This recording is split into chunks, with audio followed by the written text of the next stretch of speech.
Welcome to Rates and Barrels. It is Friday, March 12th. Derek Van Riper, Eno Saris, Britt Giroli here with you. It is part 3 of our 3-part series looking for breakouts around the league. Today is the AL East and the NL East. Got a few other things we're going to talk about in this episode, including some experiments that are going to take place in the minor leagues. Jason Stark had a piece outlining some of the details, and it's wild. Different stuff at different levels, but good to sort of do these things in isolation, I guess, and figure out what works and how it impacts the game and maybe other things that happen as a result of making these changes. The Athletic Cutline Fantasy Baseball Contest went live. That starts up on Monday. So if you'd like to play in that, it's free for Athletic subscribers. There are some prizes. We'll put the link in the show notes. We'll talk about what makes that a bit different at the end of the show. First, I just want to say thank you to everybody who voted for us in the Baseball Pods bracket on Twitter. We were deemed co-champions with our friends over at the Pitcher List, which is awesome. And we had some really tough matchups along the way against some friends over at the Sleeper and the Bust, among others. The CBS podcast, that was a tight battle earlier this week. And it sounds like bots maybe influenced the final. So we have a co-championship here in 2021. But we're really happy that we have that. And of course, we appreciate Chris from Baseball Pods for putting that together. So be sure to check that out and check out some of the other shows that are in the bracket too. It's really cool that we live in a time where there are enough fantasy baseball podcasts to put them into a bracket like this and to play it out March Madness style. Yeah, I mean, we were all talking to each other and it looked like we were doing all right against the Pitcher List, which I was surprised because that's a great show. And, you know, those are great people. And we're going to have a pretty exciting thing where, because we're co-champions, we're going to do a co-super pod on Monday, I think, where it'll be the 4 of us. And I think the general idea is to debate some of the pitchers we disagree on, which I think will just be a lot of fun. But it was really weird because we thought we were doing well. And I was, before dinner with like 2 hours left, I'm making dinner. We're winning 53-47. There's 2,000 votes already in the bank. And I'm like, okay, this is going to be pretty hard for them to overcome so quickly. And then I finished dinner 20 minutes later. There's 2,500 votes and they're up 60-40. And I thought, I don't know if this like exposes me as a cynic, but I was like, oh, they dropped the hammer on us.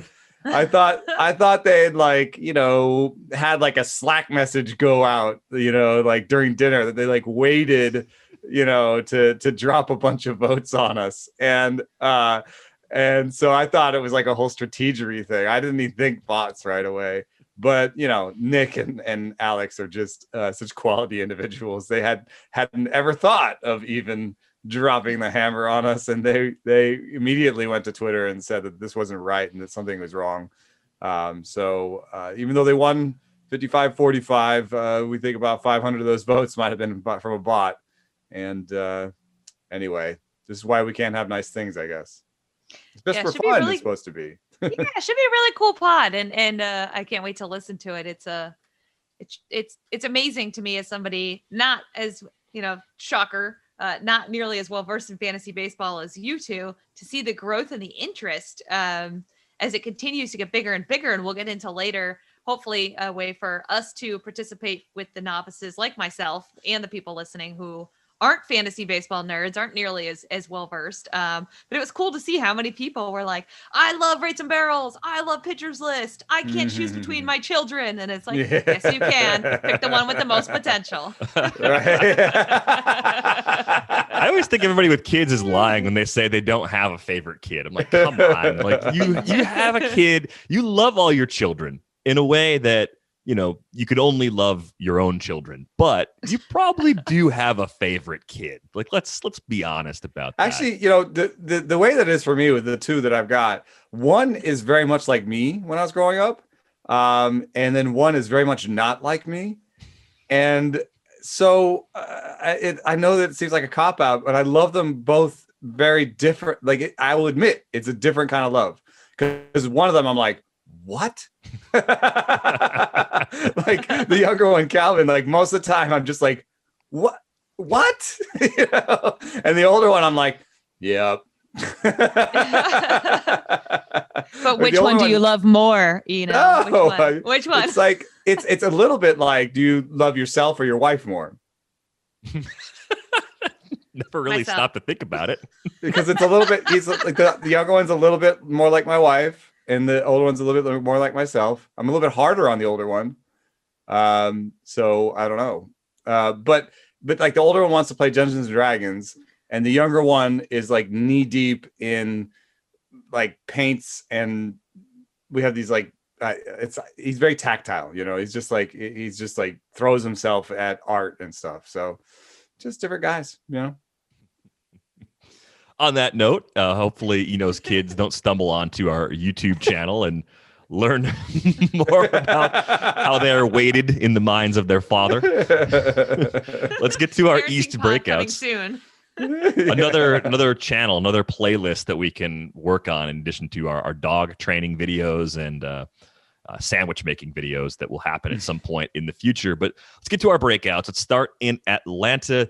And we've talked about this throughout the week. There are some teams where there aren't really a lot of spots up for grabs. So finding a true breakout or a deep sleeper is a little bit more difficult. I'm going to say I still believe in Austin Riley, though, guys. We saw him take some steps forward with his plate discipline last season. And I think if you look back at his minor league track record, especially in the upper levels of the minor leagues, he has this pretty clear pattern, getting up to a new level, having the strikeout rate jump, making some adjustments, and then kind of tearing it up. And he's there to hit, right? This is the offense that's really good top to bottom anyway. But Austin Riley versus Johan Camargo for playing time at third base really should favor Austin Riley, barring something catastrophic from him at the plate. I think he's an easy 25 home run candidate with room for 30 plus if he really just takes over that job and runs with it from day one this season. Yeah, I had him down in the breakouts today that came out for, possibly hitting 270. I think that's the part that's the breakout. I think the power is there.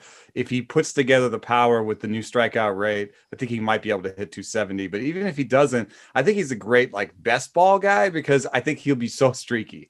He is going to have some weeks this year that are just, he'll be like the headliner on all the on the ESPN, like on all the shows where they're just like, oh my God, Austin Riley's on fire. He'll hit like 6 homers in a week and a half or something. And then he'll just go in the tank for a while because he's just the kind of player he is. Strikeout rate is usually there. He's kind of, sometimes he told me in the AFL that he gets stuck between fastballs and sliders sometimes, that he the hitting speed, he's not always at the right hitting speed. So I think he's figured some of that part out, but I think it's a great pick. Yeah, I agree. I'm not going to make a fool out of myself and come up with another because I really don't think there is one. Riley would have been mine. You guys mentioned the strikeout rate. I mean, he walked more. He had more contact last year. I think it's the tough part with this breakout thing is we've said it a million times. What are you basing it off of, right? Like the last season was so odd. And I think you have to look for things like the fringy statistics, right? And I think Austin Riley is a guy who could have a really strong, I think in general, people are sleeping on the Braves. I got asked this yesterday on the radio, why no one's talking about them. They've won the NL East the last 2 years. And somehow they're predicted to be third or fourth. I think if Austin Riley takes that step forward, that natural progression, there's no reason. I wouldn't be surprised if the Braves three-peat in the division. It really wouldn't. I know the Mets are good. I know people are talking about the Nationals and to some extent the Phillies, who really just brought the band back. But I think a good Austin Riley puts the Braves over the top. Yeah, the only other place that I see some conflict going down right now in terms of a springtime battle that might produce a sleeper is in center field.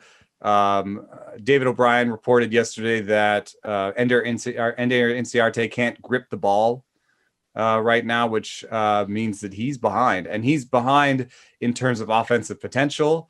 And defense doesn't age all that well. So I wouldn't be surprised if he's behind in every facet of the game right now in terms of health, offense, and defense when it comes to Christian Pache, the young guy who only has 24 plate appearances. So you're right.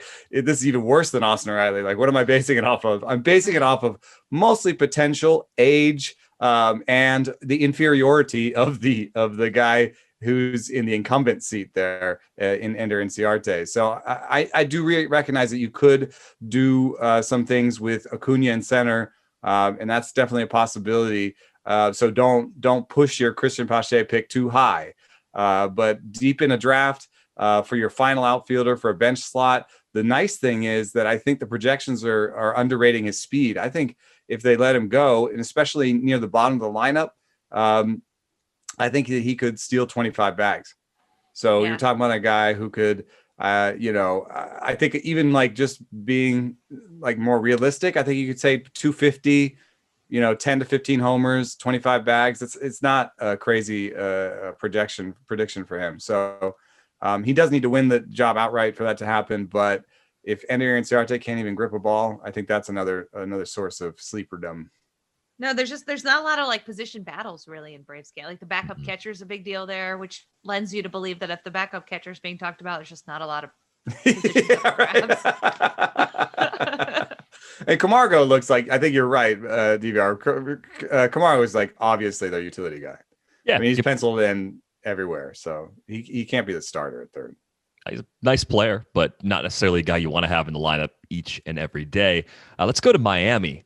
I talked about Trevor Rogers with our friend Clay Link from RotoWire on the Athletic Fantasy Baseball podcast yesterday, and it was kind of a light bulb moment. He's someone that I've had on a few keeper league teams just sort of stashed away, and it's like we forget that he's a lefty and he throws 97. And that's pretty exciting ordinarily. 13th overall pick in 2017. So there's clear prospect pedigree there.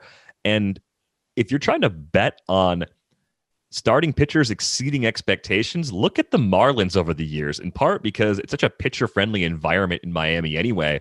You can usually get away with finding those guys, at least streaming them at home. And usually they're a lot less talented than Trevor Rogers, as they bring a lot less stuff to the table than he does. He was up at AA at the end of 2019. So, I mean, it's possible that he gets some time back at AAA this year. But if they like what they see, there's really nothing holding him back from one of the spots in that rotation. And I think you're going to get plenty of strikeouts, even if the ratios are a little bit bumpy initially. Yeah, I did a comp on Trevor Rogers' changeup, and Devin Williams, dude. The closest changeup comp is Devin Williams. So I don't really understand the stuff number I've got for Rogers from Ethan Moore before he went to the Twins was below average. I don't really understand that because he does, as you say, sit above 94, has a Devin Williams-esque changeup that he can command, which is rare because everybody around Devin Williams and Trevor Rogers cannot command it. It's like a little bit of the kind of Cotton, Honeywell, Faria, forkball-y, what's it? What is it that Devin Williams actually throws? They call it the airbender, yeah, but it's a screwball. Screwballs, in that territory, almost nobody can command them. Devin Williams can command it a little bit, and Rogers can command it. So I think I'm gonna have to bump them up just despite the numbers. I think that there's something there for Rogers for sure. Yeah, it's interesting. We've talked about this before, but the Marlins, their whole success is going to be based on what happens with their offense, right? Because their starting pitching is deep and exciting. And Edward Cabrera was a guy that I really liked that I think recently went on the DL and got optioned as well, right? With like nerve inflammation. He's another top 100 guy. He's a consensus like top arm. He's a guy who I kind of wondered, would he factor into the Marlins plans before he got hurt, maybe later this season? I think the key for that team is going to be, okay, not so much this year, but like seeing where they're at, like who do the Marlins at in 2022, right? That's going to be kind of where their window is at. And we saw them kind of hit it, I guess, a little too early this year. But to me, I think that's a great pick for a breakout guy, DVR. I think that to me, the Marlins aren't nearly going to be as bad as people kind of have them automatically penciled in last place. I don't think that's necessarily the case. I think you go through those arms and there's just a lot of really intriguing guys. And to me, half that roster is a sleeper because the casual baseball fan hasn't heard of most of the guys on the Marlins. Mm-hmm. Yeah, I mean, we've got a lot of love for Sandy Alcantara and Sixto Sanchez based on where they go in fantasy drafts. Pablo Lopez has jumped up quite a bit too, but Pablo Lopez is not a guy that the average baseball fan is excited about. Eliezer Hernandez kind of fits that description too. I think Rogers could get a lot of attention. And I do, if Edward Cabrera is healthy, he might be the highest ceiling pitcher of all of these guys, which is crazy because those other guys, Sanchez and Alcantara especially, have plenty of ceiling themselves. So I really like what they've got as a young core of pitchers. Hard to believe they traded away Zach Gallen from this group too. Maybe Jazz Chisholm is the guy that we should talk about on the position player side as a possible now overlooked breakout candidate. I mean, it feels like we play in Keeper League, Dynasty League community. Like, sure, we know who he is and we follow prospects, but Jazz Chisholm is one of those guys that he could end up being the starting second baseman this year, and it might not take him that long to overtake Isan Diaz for that opportunity. Yeah, I have a problem with the Marlins hitting prospects. It seems like they just gathered a bunch of guys who strike out a ton. And I know I've seen the research that, like, high strikeout rate prospects still have high ceilings. And a lot of times they can put it together, but it's not happening. Lewis Brinson, Monty Harrison, Isan Diaz, Jazz Chisholm. Like, has any of them even shown us an inkling that they're going to put it together? I actually think John Birdie might be a sleeper for this team this year, and he's 32. I just think that he's the guy who's most likely to be a credible second baseman. And if they're going to be credible this year, and it's possible, I mean, Duvall, Marte, Dickerson outfield, Rojas is just going to be a league average type shortstop, but Brian Anderson's pretty good. They can fake it at first base with Aguilar and Cooper, and Alfaro is pretty good. Birdie actually would make this team better than the prospects. And if you want a prospect, the name that I like is JJ Bleday. And I've been able to get him. I got him in my 12-team dynasty restocking draft. He, for some reason, wasn't owned, even though we all have at least 10 prospects in our minor leagues, and it's a 12-team league. I was very happy to take Bleday. And the one thing that Bleday does that nobody else does on this team is make contact. Yeah. So that's my guy. I think he's close, and there's enough window of opportunity with Corey Dickerson's getting injured fairly often, Marte getting injured fairly often, and Duvall being kind of sometimes a platoon player. And if Brinson and Harrison don't step forward, Bleday might be the big call up to be like, hey, we're going to go for it. We're doing well enough in the division that we're going to go for a wild card, and we think a window's opening. So here comes Bleday. Yeah. My, and I just wrote a story about kind of the teams with the fastball velocities and how you can assess who's good at adding velo. And a team that kept coming up as relying on the private sector too much was the Marlins. So I'm wondering how much here the development of those young hitters, as you said, is being set back. Because by and large, and correct me if you guys have heard the opposite, but all I've heard is that the Marlins are still behind in the player development. They're in the bottom tier in that regard, and they get away with it by having a lot of their guys go to the private sector and get better. But I do wonder if that's going to be a thing, or if that's something that's hampering or going to hamper some of their younger hitters. I think that they're working. I think that they were the worst team in baseball at player development a few years ago. And now they've had a couple regime changes, and they're working at it. And I know some people in there, and I don't want to say that it's terrible, but I think when Dan Straley was there, I heard that they were taking weighted balls out of people's bags. It's ridiculous. He had to do weighted balls in his house. Like, he couldn't do it at the park. So, I mean, weighted balls at this point are pretty ubiquitous. I think almost every team has like a wall that you can throw them against. Every team is kind of either they shrug and say, fine, do your own thing, or they embrace it like the better teams. And they have these gas camps where they have the wall for you and they have all the machines up and everything. So I don't know that I definitely wouldn't put the Marlins in like the top 10. But I don't think I'd necessarily put them in the bottom 2 or 3 like they used to be. So they're working on it. But yeah, I think it's fair. I think it's fair to wonder if, like, they assembled all this talent, and really you look at what they traded away, that outfield of the century almost. And what do they got for it? Yeah, amazing that they didn't do well in those trades in particular, especially since I think they got Gallen in the Ozuna trade and then flipped him to get Jazz Chisholm. If they don't turn Chisholm into something good, they're in a lot of trouble. Yeah, I mean, if they just kept Gallen, they would have probably had won at least one thing. Yeah. Yep. Let's go to the Mets, because I think they were a tough team for me to find a true undervalued player on. I mean, there's been a ton of attention on all the moves they've made, and they've got more depth than ever before. So they have a little bit of the Padres, redundancies at a couple of spots where maybe there's 3 players vying for playing time in 2 spots. I came up to the bullpen and thought maybe that's where we find a sleeper. We talked to Trevor May about 3 months ago now on this show. When he signed with the Mets, I was disappointed because I thought he could close if he went to a place like Philadelphia. I mean, a handful of teams that are looking for closers, and the Mets didn't seem to be one of them. But Edwin Diaz, for as talented as he is, has had a difficult time holding down that job in New York. So I'm going to put a chip behind Trevor May. I'm going to say if Edwin Diaz doesn't keep the closer role, Trevor May actually moves to the front of the line ahead of Jeurys Familia, ahead of Miguel Castro, ahead of Della Matances, and he becomes the new closer for the Mets. That's interesting. I do like that idea. The thing with Diaz that I don't think people realize is outside of, he had that one bad year, which I think the Mets are hoping is just an anomaly, because outside of that, he's been kind of the picture of stability. And to me, the interesting thing is that Luis Rojas, the Mets manager, has not named and will not name like a specific, like, you are the closer. And that was a big deal early on in Mets camp. Will it help him? Will it hurt him? I think everybody knows that if the Mets are going to be good, Trevor May can't be closing games. He needs to be the setup guy. Their bullpen needs to be a deep group, I think.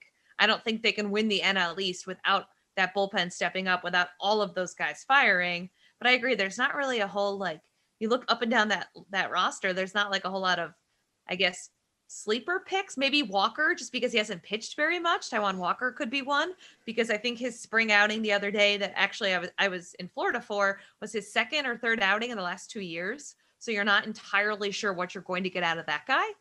So I thought maybe he could count as a sleeper pick, because certainly we've seen DeGrom already just do ridiculous things in spring training. If they can actually have a rotation, and it looks on paper, with Stroman and some of these other guys, it looks like it's going to be a strength. What if they get a real breakout year from a guy like Walker? How much better and deeper does that make this team? Yeah, I think Walker's got a really nice fastball, and he's been developing a secondary. So I think there's a chance there that they got something good. I think Brandon Nimmo is underrated. I think that he's been slightly improving his barrel rate and his strikeout rate over time. And then on top of that, he's their natural leadoff guy. So, as given health, and then there's some question about defense. Are they going to take him out of games early for defense because the guys behind him are better at defense, like Almora and Pilar?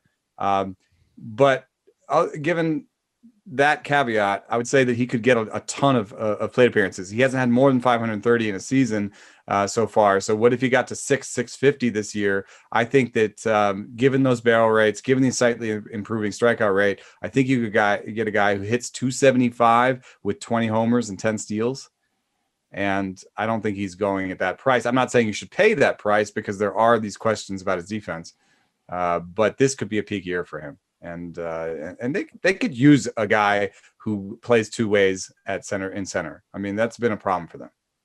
Yeah, I'm really curious to see how much Kevin Pillar and Albert Almora impact Nimmo's playing time. I mean, I wonder if Nimmo sits against a lot of lefties and even does get those late game defensive replacements coming in for him. Those defensive replacements could be for Dom Smith and left, though, too, right? I mean, as good of a hitter as Dominic Smith is. There's a lot of places they need defensive replacements. Right. So it could be a little overblown with Nimmo. And we've seen big side platoon players, if they come through on that 80% playing time share, they could still be really valuable players going outside the top 200. I think Nimmo's ADP since March 1st is just outside the top 250. So if you believe in the power, I think you can draft him in that spot as your 4th or 5th outfielder and come away pretty happy. And part of the reason it works is because, as you said, he's probably atop the order.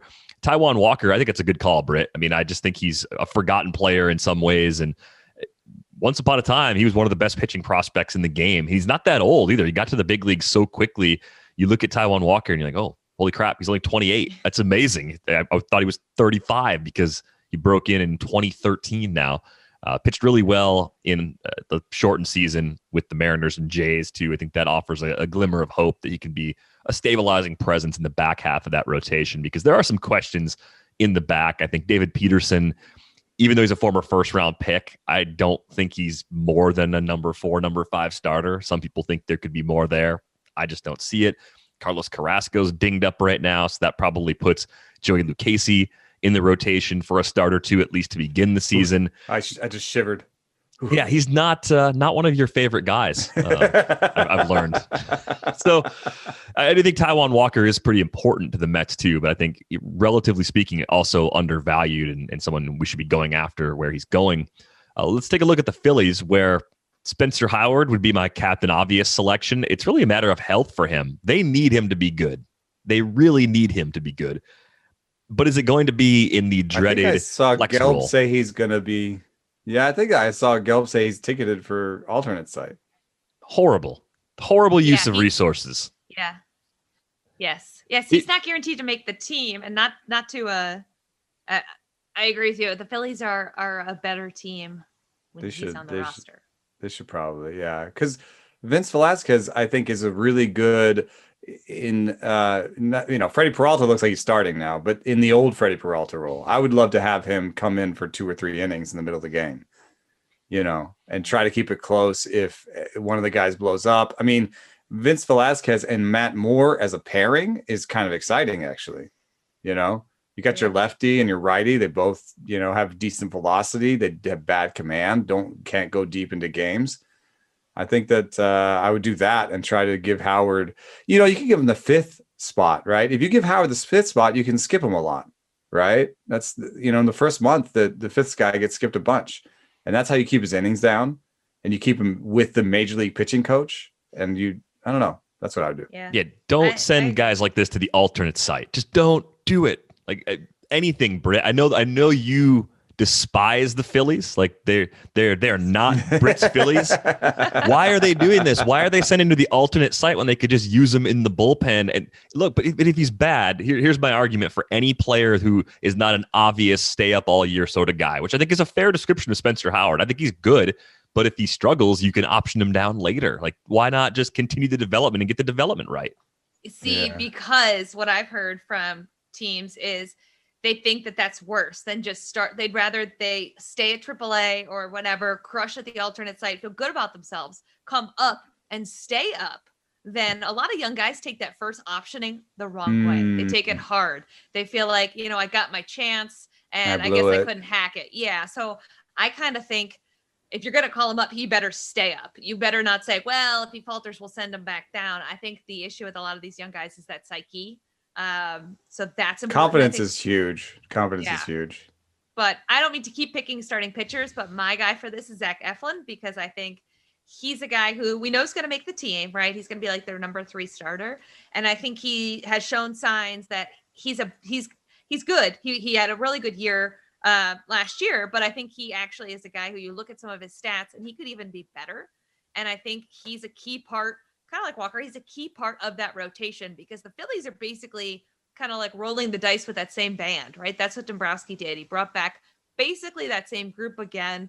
Like the Mets, their bullpen was terrible. Like most of the NL East, they've had a lot of bullpen issues going back to 19 even. But I think for the Phillies, having a guy like Zach Eflin have that breakout year could really help them. So Howard, to me, is the obvious pick. I think if you look a little deeper, you need Zach Eflin to be very good. You need to get some innings out of your rotation. And that's a spot that the Phillies have kind of struggled with.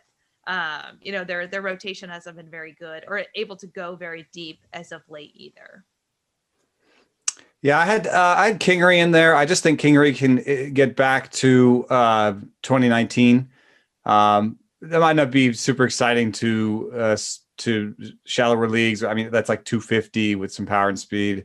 But now that I'm looking at this, I've got a different one. Jose Alvarado. And my thinking goes such. Archie Bradley's velo is down. I've heard that there's some concern in camp about Archie Bradley's velo. Hector Neris, command.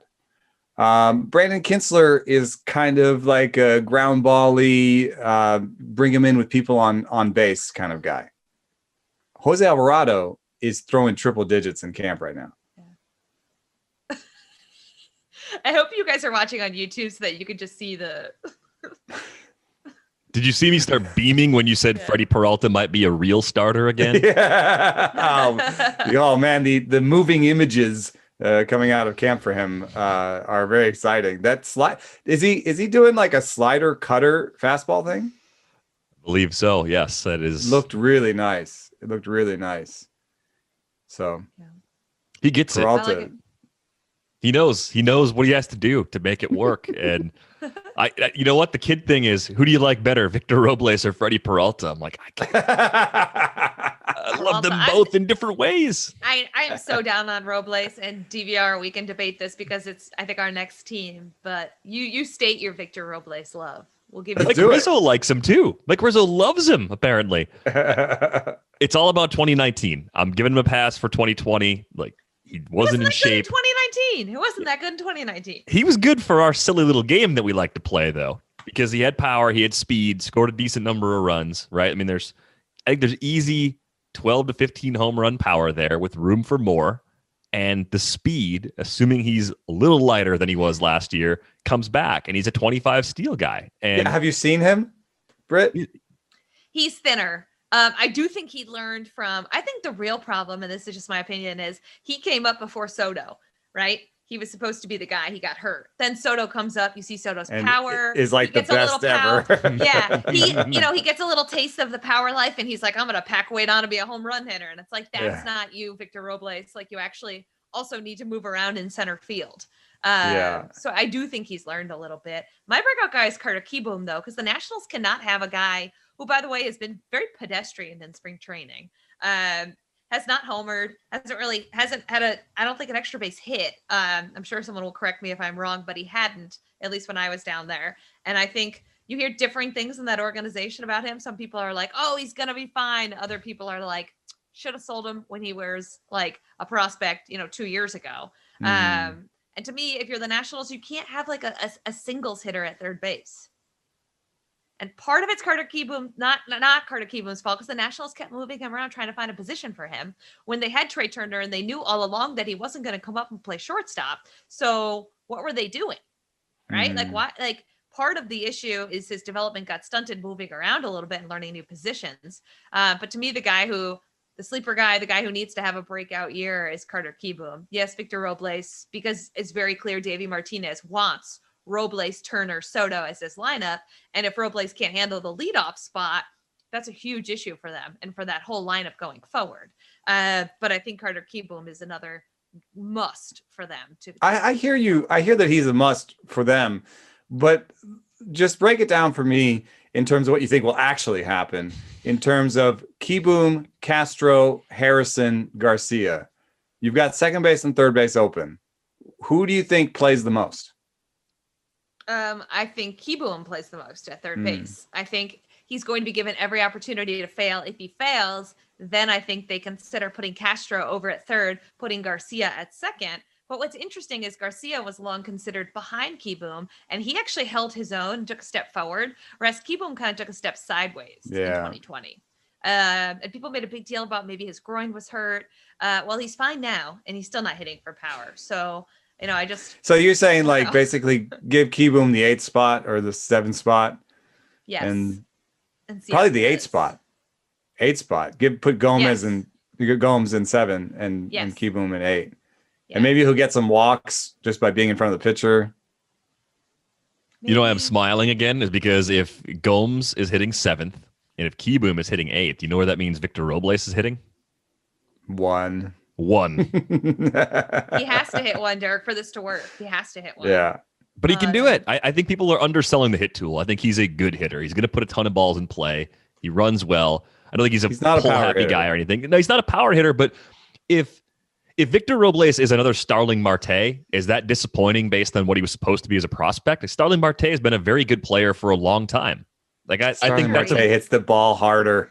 Yeah, and right now Derek, he does. He's older. Look how hard did Starling Marte hit the ball when he was 22. We don't know. We didn't have those advanced stats. Yeah, that's my point, though. It's like he's so young. Like we can't just look at him and be like, nah, that's what he is. All right. Fair. My parting shot on Victor Robles. My main concern is the way he plays. lends itself to injury. He has scared the Nats a lot. He leans into pitches a lot. He gets hit by pitches a lot. He is a guy who plays full throttle, which you like to see, but he is a guy who has a propensity to get injured because of that. So they kind of told Harper to stop doing that, right? Yes. So there's actually proof you can actually see in Harper's numbers that like he stopped diving at some point. Yes. So it's like, ooh, I have a big contract coming up. I better stop diving. Just let the ball get by me. It's fine. Exactly. I'll run and get it. So I think that to me is my concern. If you're especially drafting him for fantasy purposes, the injury thing is real. Interesting. The other thing on Kieboom that's kind of interesting, he had LASIK, didn't he? Yes. How long was he trying to hit without being able to see the ball? Yeah, and with like a groin injury, apparently. And it's funny because he didn't say in the LASIK. Kevin Long was like, oh, yeah, he had LASIK too. So that's why I'm glad you brought that out. So he could be the breakout guy. Now that he can see, I believe he can hit. He had a good walk rate before. You know, he was just like, whatever. That'd be a funny surgery. Or you're going for groin surgery and they come out and they're like, oh, we gave you LASIK too. What? Give you an eye test as you were going under. You failed miserably, so we figured we'd fix your eyes. I thought you were going to be down there. Jeez. Oh, God. I don't think it works like that, but I, like you, am not a doctor, so maybe it does work that way. With opening day just a few weeks away, the NCAA tournament and the Masters right around the corner, the sports calendar is officially heating up, and that means now is the perfect time to take your sports fan couch experience to the next level by getting in on the action yourself. The Athletic has partnered with BetMGM, the king of sportsbooks, to bring you the latest odds and exclusive offers to bring you closer to the game than ever. Subscribers of The Athletic get in-depth analysis from our newsroom, plus insight into the latest betting trends and odds from BetMGM's team of experts, getting you the context you need to nail your next pick or parlay. Look, I'm trying to find Freddie Peralta for NL Cy Young. I don't want to bet the field. I want Freddie Peralta at long odds to win the NL Cy Young now. Right now, BetMGM is offering Rates and Barrels listeners a risk-free first bet up to $600. Just sign up at betmgm.com and use the bonus code RATES to take advantage of this special offer from the king of sportsbooks. This offer is for new customers. That's a risk-free first bet up to $600 at betmgm.com. With the bonus code RATES, visit betmgm.com for terms and conditions. Must be 21 years of age or older to wager. Colorado, Indiana, Iowa, Michigan, New Jersey, Nevada, Pennsylvania, Tennessee, Virginia, or West Virginia only. Excludes Michigan disassociated persons. Please gamble responsibly. Gambling problem? Call 1-800-522-4700 in Colorado, Nevada, and Virginia. 1-800-270-7117 for confidential help in Michigan. 1-800-GAMBLER in New Jersey, Pennsylvania, and West Virginia. 1-800-BETS-OFF in Iowa. In Tennessee, call or text the red line at 800-889-9789. If you or someone you know has a gambling problem and wants help, call 1-800-9-WITH-IT in Indiana. Promotional offer not available in Nevada. All right. On to the next thing. I'm breathing. Let's get to the AL East. Baltimore. Charm City, right? I always mix up the Charm City and the Emerald City. Yes. Charm City. I don't know why they call it that. You probably know, Britt. That's your turf. It's so charming. It's so That's charming. it? I live here. Yeah. I mean, the water? It's such a charming city. Yes, it's a lovely place. I live about 20 minutes outside of the city currently. All right. So, yeah. I didn't know the backstory, if there was more to it than that. It's just a nice place to be. So that works. Here's the guy that I like as a possible breakout in Baltimore. Yusniel Diaz. He's been hurt a ton. He was a big part of the trade that sent Manny Machado to the Dodgers a few years ago. I would say, rather than Charm City, Baltimore's the land of opportunity for position players right now. So a guy like Diaz can find a lot of playing time very soon. And I think he's a better fantasy player than a real player. I think there are probably concerns about defense. He's truly a corner guy. There's zero chance he's ever going to play center field. So he has to hit quite a bit to keep that job in the long run, but I'm not worried about the long run. I'm just looking for 2021. So I'm in on Diaz, but is there something I should know about him, Britt? Is there any reason why it can't happen for him this year? No, because like you said, it's the land of opportunity. So I think he's probably going to get every opportunity. And speaking of which, I mean, I would pick Ryan Mountcastle as another guy who, his bat's always been okay, but they've been like, where are we going to put this guy? Well, it appears they're going to put him in left field. He's going to be their opening day left fielder. So I think that's kind of another scenario. I don't see Diaz. I see Diaz and Mountcastle as kind of the same thing. Like maybe they're not going to be these great part of the next great Orioles team, but for right now, there's an opportunity for breakout. And then also, I don't mean to pick two. However, I covered the Orioles, so I feel like I can pick two if I want to. Trey Mancini should be a breakout guy. Why? Because not only is he this terrific story, right, coming back from cancer and all of that, but people forget that he should have been an all-star in 2019. He had a breakout year in 2019 because nobody really watches the Orioles. He kind of got screwed to some extent. But if he comes back and is able to kind of continue on what he was doing, like how great would that be? Not only is he a great guy, it's a great story, but he really is one of the last remaining like faces of that team. People don't really want to associate Chris Davis as the face of the Orioles because of how bad that contract has worked out. So Trey Mancini is the guy. He is the leader. And go back to 2019 and look at Trey Mancini and look at what he was able to do. I think people get so worked up about the cancer stuff that they forget that this guy isn't just a feel-good story. He's actually a really good player. Yeah. One of the things about him that's interesting is I think that for a long time, people were fascinated or obsessed with his ground ball rate, but then we got these better advanced stats and he barrels the ball well. So he's one of these guys that, will not settle, but will hit a bunch of line drives, will hit hard line drives, and they look like ground balls and it looks like he doesn't lift the ball, but he also hits the ball hard in the air. So it's actually kind of a really good package in terms of hitting for average and hitting for power. And I think that he's a really good hitter. Here's the only problem, man. I think they got to trade him because they've got Mountcastle, they've got Diaz. One of my picks was Stewart. I like DJ Stewart. I think he's, especially for fantasy, he's got a power speed game. They've got Santander, they've got Mountcastle. These guys are all corner outfielders, first baseman. And in center, I don't know that I believe in Austin Hayes as much as some people do. And Cedric Mullins is your sort of prototypical kind of defense and speed guy without much offensive ceiling. So they have bats in corner positions and they're missing impact up the middle other than Rutschman. Yeah. So there's something still missing from how this all fits together. They're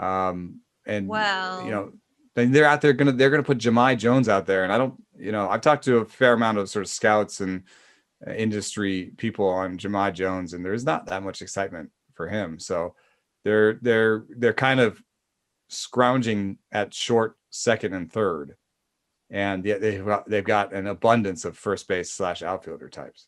Yeah, you do wonder, is the clock running out? Will it run out on Chris Davis this season, freeing up a spot for one of those guys like a Trey Mancini? That's what you do. Yeah. So fun fact here. So the Orioles, overlooking Trey Mancini within their organization, they always thought he was like this 4A guy, is the reason why they signed Chris Davis to that deal. They didn't think they had a long-term first baseman in their system. However, when Trey Mancini came up and proved that, he was, I think, in the top 3 in AL Rookie of the Year, the year the Judge ran away with it. So really it was the vast oversight on Trey Mancini that forced them into that position with Davis. And I think that ultimately this is the year to absorb what's left of his contract. I think just cut it. Yeah, just cut him. Cut him. Then everything works a little bit better. Mancini at DH, Mountcastle at first, Stewart, you give Stewart a little bit of ride in left. If he doesn't make it happen, Diaz comes up. Everything fits a little better. So I used to have a coworker who'd say that the playing time in the big leagues is a valuable currency when you are a rebuilding team. Every at bat, every inning is development time that should be highly valued. And if you have a sunk cost like Chris Davis, like this started with, just move on. Yeah. You had to move on. It started with like Jose Vidro as a horrible DH with a bad contract in Seattle like 15 years ago. This guy was a Mariners fan. He's like, it's the dumbest thing in the world that they don't just give someone else the playing time. They have to pay him either way. They might as well DFA him, play somebody else. Unfortunately, they've given Chris Davis plenty of chances. And what was that front office thinking? Like, we got to have our long-term first baseman locked up. Where does long-term first baseman fall on a normal organization's priority list of importance? Does it even make the top 20 of like things that you are worried about if you're running a team? Like that's right. Completely bananas. Yes, that was a Peter Angelo special. That was not the easiest way to piss off Dan Duquette or Buck Showalter is insinuate that anybody thought that was a good deal. Yeah. Like, it's just, I mean, it's so much so that Dan Duquette has said this on the record. Like, that's a Peter Angelo special because everyone's just like. That's funny. He said it on the record. That's awesome. I love that he said it on the record, though. He's like, I am not going to let this tarnish my legacy. One thing that came up in discussions for our last piece about pitching development was how much certain teams have changed in recent times. And so when you're looking at, how much velocity a pitcher has gained in the last 5 years, what if the pitching development program at a team has changed drastically in the last 2 or 3 years? And I kind of was talking about that a little bit with the Marlins, but it's really in effect when you're talking about the Blue Jays and when you're talking about the Orioles. The Orioles have completely changed their pitching development philosophy and process. And so, for example, when I talked to John Means the last time we saw each other in the clubhouse, he had already had discussions, like he already spoke my language.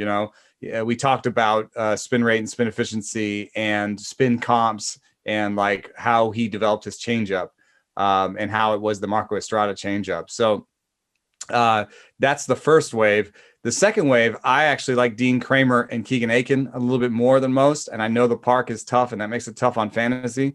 But Kramer, even a little bit more than Aiken, I think has an interesting arsenal, has good enough command, and might have a bit of a breakout season. And just the fact that they kind of developed Kramer and Aiken to this point makes me feel like maybe we'll have some other pop-up guys. I don't know if it's Bruce Zimmerman necessarily. Maybe it could be Michael Baumann, but maybe it's somebody whose name I don't know.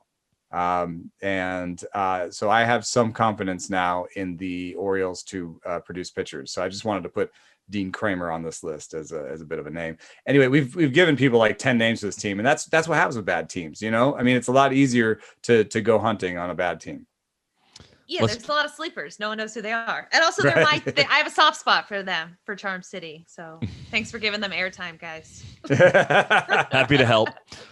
Let's take a look at the Red Sox. I like Jarren Duran. I don't know how quickly he's going to get up this year, but I think he does finish the year in the big leagues if he's continuing to mash in the upper levels of the minors. Maybe the low-hanging fruit is Bobby Dalbec because he's having a great spring. He got the call-up last year. The K rate was really high upon debut. That's probably going to come down at least to the low 30% range. And first base is really his to lose at this point. It seems like they've soured a bit on Michael Chavis, and you have other guys like Marwin Gonzalez and Kike Hernandez that you don't really want to play at first base. So if Dalbec is too obvious, I'll go with Jarren Duran as the prospect that should have an outfield spot to call his own at some point this summer. Yeah, you're right. I mean, Bobby Dalbec is the easy one. He's the one who apparently is the kind of guy who like still answers text messages and phone calls to every reporter, which is going to go away soon. He's got the swing and miss is a little concerning, right? I think it's strikeout rate is it's like over 40%, but I think the power is real. I mean, it's not just, you could look at spring training and say these are wind-aided home runs. I did spend some time in Red Sox camp and talking to people, and the power is real. It has nothing to do with the wind or the quality of play. He's going to hit for power. I think that much is definitely assured. This isn't really like a sleeper breakout guy, but a guy who I think just never gets enough attention because we're in this golden age of shortstops is Xander Bogaerts. Did you guys know that he is like, eventually, as long as he stays healthy, he's going to be the Red Sox franchise leader in games played in shortstop, which is remarkable. I know. I was supposed to write this column this week, then I got behind. Probably do it next week. But he's like this steady presence that you don't really realize is as good as he is. It's similar to Trey Turner, I guess, because the Lindors of the world and the Carlos Correas, and this is a time where the shortstops. This is such a great time for shortstops to watch. But remember when people were like, oh, Bogaerts, he's not going to last at shortstop. They're going to have to move him. That's right. Like, that was a thing. That was a thing. And he's just been quietly plugging away ever since, for the past decade in Boston's organization. He got signed out of Aruba at 16. So I think he's a guy who, it's not a breakout, right? It's not a surprise if he plays well. But I think he's a guy who you're going to be like, realize when he's done playing, like, man, he was really good. He's like that last link to their like past, really. JD Martinez to some extent, but the last guy that's on that pretty much faceless Red Sox organization that's going through this transition is Xander Bogaerts. Yeah, it's a good call. Yeah. I'm going to play for the deep leaguers. I'm going to play build a bench. So let's build a bench. Duran, I think, as I'm excited for him. We've talked about, is Verdugo a center fielder long term? Jarren Duran would come in and play center field, so that would be good. But I don't think he's going to break camp with the team. So you need a backup center fielder, you need a backup shortstop, you need a backup catcher. Backup catcher is boring, nobody cares. Backup shortstop is Marwin Gonzalez. Marwin and Kike are both. I mean, they both can do it. Kike. Yeah. Backup center fielder is not Marwin Gonzalez, is Kike. So if Kike is a little bit more the backup center fielder, I would say Marwin is a little bit more the backup shortstop. Now, Marwin is the backup left fielder, right? Yeah, and Kike might be the regular starter at second base initially. So both of those guys might be in the lineup almost every day to start the season, even if they don't stay in that role. I think Marwin and Kike are going to play a lot. So Marwin is an interesting sleeper. But if Marwin is also needed at third base, which I think he's the backup there, you're talking about them being backups in a lot of places and being needed. I think Christian Arroyo is going to make this team. Just because you need a sort of nominal second baseman. Plus, this is a Red Sox team that's still in talent acquisition, right? Yeah. So, what you do is you play Christian Arroyo enough to, like you said, every at-bat on a rebuilding squad is an important one, right? So you play Christian Arroyo early in the season enough to know, is he an asset for us? Even as a utility guy behind Kike, and we make Kike a starter, right? Can he play in the big leagues? And so I think that question is going to be answered for Christian Arroyo this year. That's valuable information, I think, for the very deepest teams. The AL only, 12-team AL only, yeah. I mean, I picked him for my reserve in AL labor. I think he could find his way to semi-regular playing time with near league average power. The other guy that kind of plays all over that could end up on the roster again at some point is Yairo Munoz. I think he got DFA'd in the offseason, but he stayed in the organization. Hard hit rate jumped last year, 38% hard hit rate. Average exit velo kind of backed it up. Doesn't barrel the ball a ton. More of just like a play all over utility type guy that could find some playing time for those deep. I mean, they almost need one of those if Kike is a starter at second. You know what I mean? Yeah. Because then they don't have a backup in center field. Yeah, exactly. Let's go to the Yankees. Deivi García is on my mind. We talked to Lindsay Adler on Fantasy Baseball in 15. He's, I think, the favorite to be the number 5 starter based on the conversation we had with her, which absolutely makes sense. Why not? Why shouldn't Deivi García be the number 5 starter? I think there's going to be some careful management of his innings given how young he is. He was on that sort of track anyway, regardless of the shortened season last year.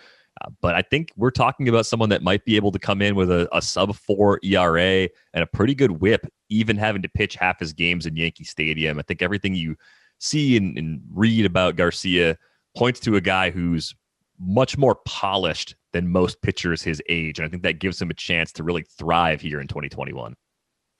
Yeah, I like that. I like Michael King, too, as a potential breakout guy. He did a lot of work at the Yankees alternate site. Really worked on the access right of the, was it the access point or the spin rate? You guys are much smarter than I am. The access of his changeup. And I think, when you look at a guy like that, he certainly held his own. I felt like in some big moments for them last year. I think he's a guy, especially when you look at, some of the injuries that the Yankees have already dealt with. He's a young guy who's on the rise. I like him as a potential breakout guy. And probably with Clark Schmidt hurt and Luis Severino starting on the DL, probably their 6th guy. Right. Which is useful in today's game. I mean, there's going to be a lot of injuries. So, yeah, this is also a really picked over lineup. I don't know that I have.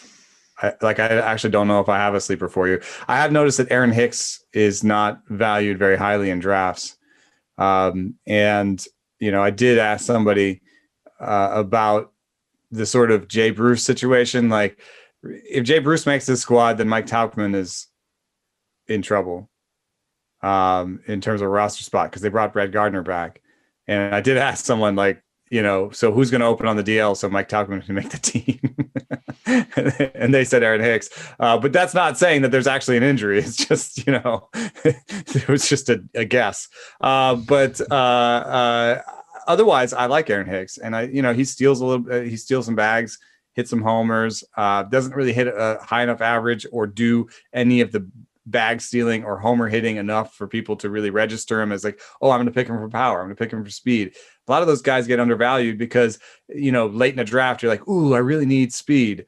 Should I pick Leody Taveras or Aaron Hicks? And then you pick Leody Taveras because you're going big on speed. But if you had a balanced early draft, you can pick Aaron Hicks and he'll be probably more valuable than Leody Taveras. Yeah, I think they get third in the lineup and play nearly every day. And it's a very hitter-friendly park. He's further removed from the elbow surgery. All signs pointing up for Hicks. I'm definitely in at the reduced price this draft season. Let's move on to the Rays. I'm going to leave the pitchers out there for you guys. I'm going to say on the depth chart among hitters, Francisco Mejía is the guy that I think is a little bit underrated. He could still have a breakout. Hit tool has always been good. We've seen the Rays take plenty of players like this and get a lot of mileage out of him. But even if they don't make him better, let's just say we get 2019 Francisco Mejía again. That's about a dozen homers, a good batting average, a decent OBP, a clear offensive upgrade over Mike Zunino. And catchers are a mess every year in fantasy. So to have a guy that plays 2/3 or 3/4 of the time that actually helps you a little bit, maybe in every category except for steals, that's actually pretty nice. And he's going late enough where you're talking like pick 400 probably for Mejía. So pretty much an afterthought in drafts, but a guy that I think ends up taking the bulk of the playing time behind the plate for the Rays this season. I agree, but I did talk to someone close to that organization, and they pointed out that Mike and Zeno, they value very highly how a catcher handles a staff, how they frame, how they call the games, and how they deal with the pitchers. Zunino's the incumbent, and so therefore he's going to have a real leg up when it comes to those parts of the game. So this source thought that possibly could get to 50-50, but they doubted that it would switch to majority Mejía. But I think a standout offensive season and some quick meshing with the pitchers, especially since he comes over with Patino, there could be a sort of ascendance where the two of them kind of ascend together.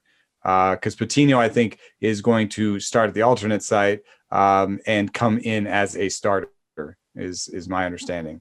So I don't, and if you think about it, I think it makes sense because you want Patino to develop as a starter, and Fleming is your natural kind of bulk guy that can be on the roster and come in after Waka, come in after Archer, that sort of deal. Patino, you want to kind of keep on a track and maybe come in, for when Hill hits the DL or Waka hits the DL or something like that, or when you've just decided to make one of those guys a reliever. So I could see that them kind of coming together as a tandem, and by July it being kind of 50-50 behind the plate and Patino's in the rotation. Yeah, that's a good pick. I like Yoshitomo. They're like third baseman outfielder that they signed to a 2-year deal last winter. I think first off, I think people don't realize how tough it is, just the culture and acclimating, and then you have to deal with. Can you imagine? Then you have to deal with the start and stop of spring training, and then oops, we're playing a 60-game season. So I think if you look at him and you look at, he had good, he had good exit velocity. I think he had good, a lot of hard hit balls. I think he's a guy who everything that he had to deal with, that cognitive load of coming from Japan, learning the language, learning the new teammates, the COVID issues. I think he's a guy who is going to be able to take a step forward because he doesn't have to deal with that quite as much. So I think he's kind of shown the peripheral stats. I think he's probably going to end up being a more of a central force to them. He didn't really have a good 2020, but again, like we've said, you can almost take 2020 and look at it however you want, right? You can overanalyze it, or you can just completely throw it out the window. I think in his case, you kind of completely throw it out the window. Yeah, I think there was a lot to like in his profile when he came over. I think for me, I see him as kind of not quite everyday guy. So for a lot of fantasy leagues, he fits really well in AL only. He's probably undervalued there and plays enough to definitely be useful there. I think in a lot of mixed leagues, he's the kind of guy that if Yandy Diaz gets hurt and Wander's not up yet and the infield's not super crowded, Satsugo starts to play a lot more, and then he becomes a pickup in mixed leagues because he has the kind of power and the OBP skills to make an impact. Yeah. When do we see Wander? Yeah, it has a little bit to do with Yandy's health. Yeah. I actually think Taylor Walls is ahead of him. And I don't mean Taylor Walls is a better player. I just mean that if there's an issue where someone's hurt for 2 weeks, I think it's Taylor Walls that comes up because they don't care so much about, massaging his playing time or making him come up at the right moment. I think if there was maybe a 1 month issue or a 6 to 8 week injury for someone like Brandon Lau, then you bring up Franco. It's so frustrating. We talked about this before. It's like, oh yeah, we prefer Nick Margevicius to Logan Gilbert. Oh no, we prefer Joey Wendell to Wander. Right, we want Joey Wendell to play so we can have Taylor Walls back up and Wander can just keep mashing at the alternate site a little longer. Yeah, it is a little frustrating, but Joey Wendell, I mean, in terms of long term, like I think Wander Franco is a starting infielder for them by next year. Because Joey Wendell's getting to the end of his team control. He's at the typical cut or trade portion of a Rays player life cycle. Mm-hmm. I mean, he's an old man in Tampa, right? I mean, he's 30 years old. My God, how did they let really him get old to turn for 30? Wow. And also Wendell's like more of a utility guy. I think they're just trying to massage him into kind of an everydayer by pairing him with Yandy Diaz. And then Michael Brosseau, I think, might be my sleeper because he's always going to be in against lefties. And there is a non-zero chance that he gets enough playing time against righties that you look up and a month or so into the season, he's the starter at third base and Wendell is a true utility man. I think I'm Satsugo over Brosseau. And they're both AL only guys for me for now with that wait and see. Because with Tampa Bay, for many spots in the depth chart, if playing time consolidates, someone becomes more relevant for us. If it doesn't, we're stuck in all these platoons because they love to mix and match the way that they do. You've talked a lot about Thomas Hatch and Julian Merriweather in the last 3 months or so now. So I know they're definitely on your mind if we get to the Jays. Is there anybody else in Toronto that you see as a possible deep sleeper or breakout candidate? Not deep. Actually, I think in any league, I took him in TGFBI. I think Rowdy Tellez is being shoved aside too much by this new depth in Toronto. And I have a feeling that Teoscar Hernandez is going to take a step back and that Rowdy Tellez will be in the lineup more than people think. So it might take an injury. As soon as there is an injury, Rowdy's the first guy up. And I'm just betting on the bat, basically. I believe in that bat, and I believe in that bat more than I believe in Teoscar Hernandez's bat. Yeah, it's interesting because the Blue Jays are in that situation where they've got a whole bunch of young guys who everyone has heard of already, right? So how deep are these sleepers? Right, exactly. But I do think that like Nate Pearson is a guy who is throwing 100 miles an hour already, and someone who Eno and I mentioned in that story. We're just scratching the surface on him. So is it fair to say he's not a deep sleeper, but could he have a breakout season? Absolutely. So, he didn't get quite the hype that like the Vlad Guerrero Jr. did, but like the Blue Jays roster is just full of these young guys who a lot of people have heard of. We talked about, no one's heard of a lot of the Marlins. No one's heard of a lot of the Rays. The Blue Jays young guys are a big deal already. And I think that's kind of exciting as well. Yeah, with Rourke and Matz as maybe the 3-4, I think Pearson, Hatch, and Merriweather are the future. And this team has such a loaded lineup that, they can make it work with Rourke and Matz. But if they want to like win the World Series, it's going to be with Pearson, Hatch, and Merriweather. I'm not saying all three of them, but with one or two of them. You know what I mean?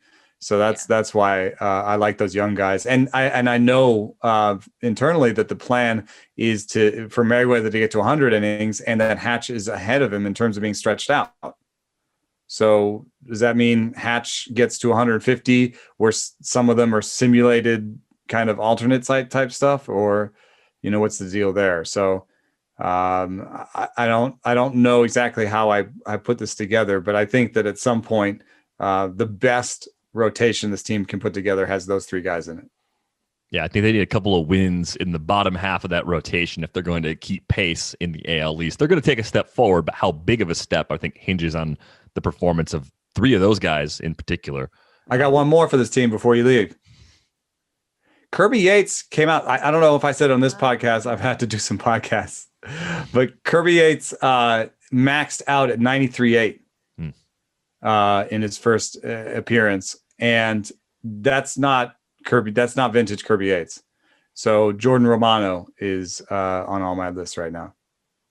Keep an eye on that radar gun the next couple times out. But yeah, Romano looked really interesting last season. If he wants to sit 94 plus like he did when he was really good, he needs to max at 96. Yeah, definitely some cause for concern with Kirby Yates. Stressed out and can't relax? Take an Eagle Moon Hemp CBD gummy to unwind. Use the code ATHLETIC for 30% off CBD site-wide at eaglemoonhemp.com/shop. They already have the best prices online and in stores. Trust me, you don't want to miss out on these discounts. That's 30% off site-wide at eaglemoonhemp.com/shop. All Eagle Moon Hemp products are vegan, low sugar, use organic practices, and are made from award-winning crop. And just in case you didn't know, CBD is not marijuana. It does not get you high. CBD may help to relieve pain, nausea, seizures, anxiety, and depression. Get 30% off all CBD products site-wide at eaglemoonhemp.com with the promo code ATHLETIC. Their products are pure, proven, lab-tested, and superior to other CBD on the market. And the best part is they're way less in price. Throw in the discount code and you're practically getting a product for free. That's eaglemoonhemp.com with the promo code ATHLETIC. Try them out while winning free products. Just go to their Facebook page and leave a review or follow them on Instagram. A winner is chosen each week and sent a free product. Check them out and let us know how you like them. That's eaglemoonhemp.com with the promo code ATHLETIC. This episode of Rates and Barrels is sponsored by Blue Chew. Blue Chew is making waves and bringing confidence to the bedroom. Blue Chew is a unique online service that delivers the same active ingredients as Viagra and Cialis, but in chewable form and at a fraction of the cost. Blue Chew's tablets combat all forms of ED and can help men gain extra confidence when it's time to perform. Blue Chew is an online prescription service, so no visits to the doctor's office, no awkward conversations, and no waiting in line at the pharmacy. And it ships right to your door in a discreet package. The process is simple. Sign up at bluechew.com, consult with one of their licensed medical providers, and once you're approved, you'll receive your prescription within days. The best part, it's all done online. So if you could benefit from extra confidence when it's time to perform, visit bluechew.com for more details and important safety information. And we've got a special deal for our listeners. Try Blue Chew free when you use our promo code RATES at checkout. Just pay $5 shipping. That's bluechew.com with the promo code RATES to receive your first month free. And we thank Blue Chew for sponsoring the podcast. All right, not much time left. We have to run through these changes very quickly. Minor league experiments are taking place.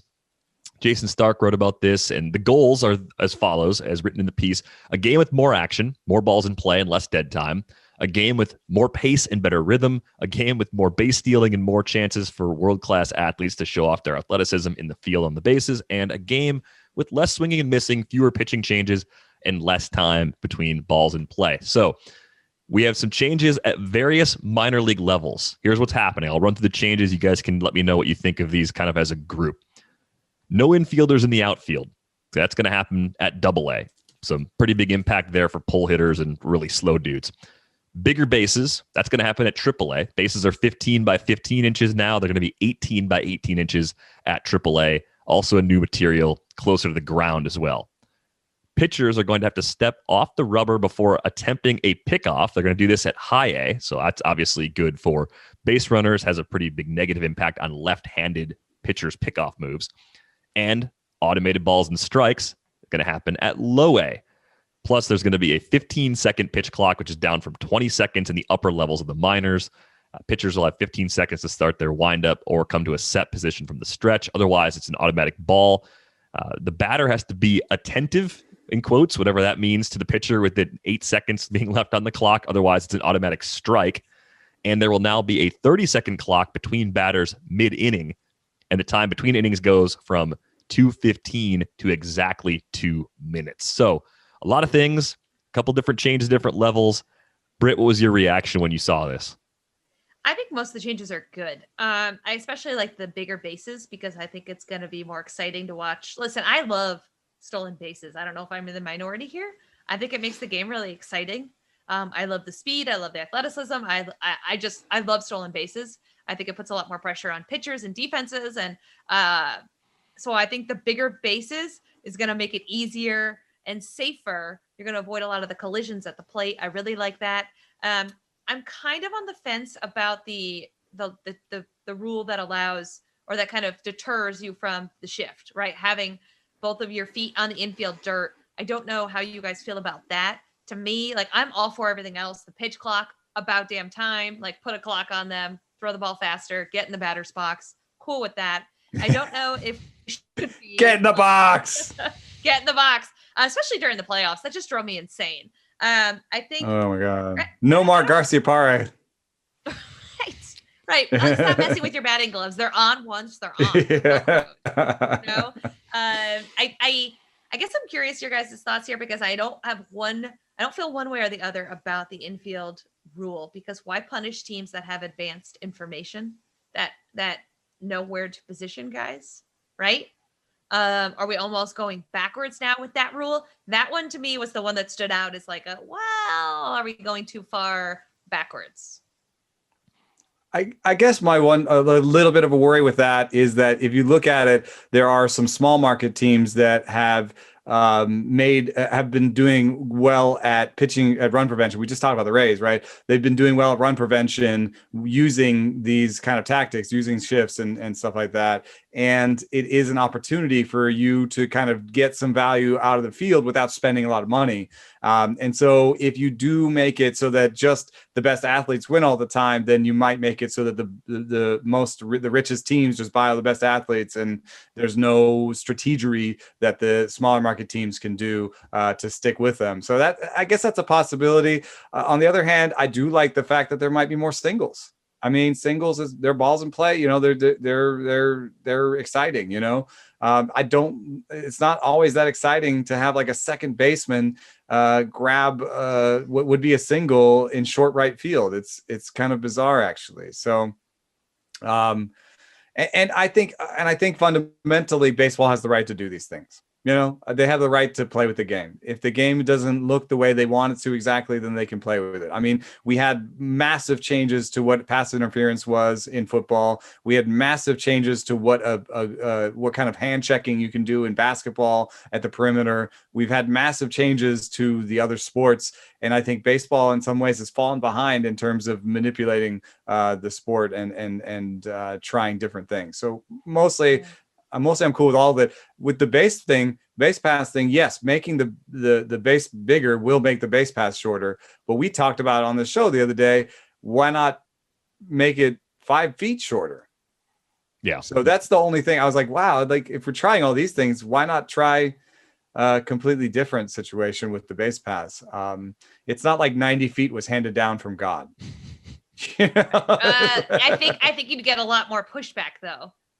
Yes. Any significant change. But you're right. Hockey also like totally reworked their rules in terms of like blue lines and icing and things like that a few years ago and totally like sped up the game because the game was slow. So I agree. I agree with that. I think that's a good point. And also Theo's in charge of this and everyone seems to love everything that Theo does. So that gives it a little more credibility too. Right. It sounded like they consulted with teams and different people too. This wasn't just like a unilateral decision. Like they were trying to come up with some solutions that were sort of subtle in most cases, but still impactful. I do think the restrictions on where infielders can play is the most interesting one because there are a lot of players who would become much better hitters with only 2 defenders on that side of the field, especially if they have to be on the dirt. So what I think is going to be interesting is each level having these different rules. We have to keep that in mind. We're analyzing the players that play at those levels. So if there's a pull-happy first base corner guy at AA this year, and there are no infielders in the outfield, like you got to take that with a grain of salt, right? If that doesn't become a real rule, we're going to get tricked by that player having this great year at AA. So I was just thinking about it from like a long-term analysis standpoint. Robo umps all the way up to low A. But we always, when we're looking at low A stats, we're always like, well, wait, what do these mean? Yeah, there's definitely take these with the appropriate grain of salt. All in all, though, I like what they were trying. I like what they're trying to do. I think they got to make some changes. This is a better way to do it than forcing it into the big leagues in a negotiation all at once. At least you can kind of see what each of these things actually does in isolation. And I think that gives you a better sense of how it might impact things at the top level if any of these become major league rules. As I mentioned earlier, the Athletic Cutline Fantasy Baseball Contest is up for sign-up. I'll put the link in the show notes. It starts on Monday. It's a slow draft. All the details are posted up on the site, so I'll put the post for that on there as well. The biggest thing for this, steals aren't as important. They still count. It's a points league, but you don't have to get guys who are bad players. You don't have to get closers for saves who are only on your team because they get saves. You can get guys who are just good as a result of it being a points league. So that's my 30-second tip. That's what's different. It's a deep bench. You got to have lots of coverage, a lot of redundancies in that roster because it automatically puts the best players in your lineup for you each and every week. As we go, we have a contribution from Kevin. Byron Buxton joined the Weird Injury Club this week when he had to go to the dentist after finding a bone in his steak. He broke a tooth eating steak, and I just hope this isn't one of those years for Byron Buxton because he's had too many of them where every accident, every possible injury finds him. He's just one of those guys. I want to see him completely healthy for a year, guys. 150 games from Byron Buxton. Seems impossible, but that's what I'm hoping for. A lot of good stuff on the site. As Eno and Britt mentioned, they wrote a great piece collaborating, looking at pitching development and which organizations are getting the most velocity-wise out of pitchers after drafting them. Really cool stuff from them. You can check out the Jason Stark piece that I mentioned with all the rules changes outlined in there. $3.99 a month gets you in the door. Theathletic.com/rates and barrels. I hope both of you have a better weekend than Byron Buxton did while he was eating his steak. Teeth things always freak me out. I don't like teeth stuff. It's not good. But that is going to wrap things up. Oh, you did? Did you? As a kid. Ew. Yeah. I don't know. I wore braces for way too long to have to replace my teeth again. Yeah, exactly. Yeah, I don't really want to do braces again as a grown-up. They were not fun as a kid. On Twitter, she's at Britt_Giroli. He's at Saris. I'm at Derek Van Riper. That's going to wrap things up for this episode of Rates and Barrels. We are back with you on Monday. Thanks for listening and watching.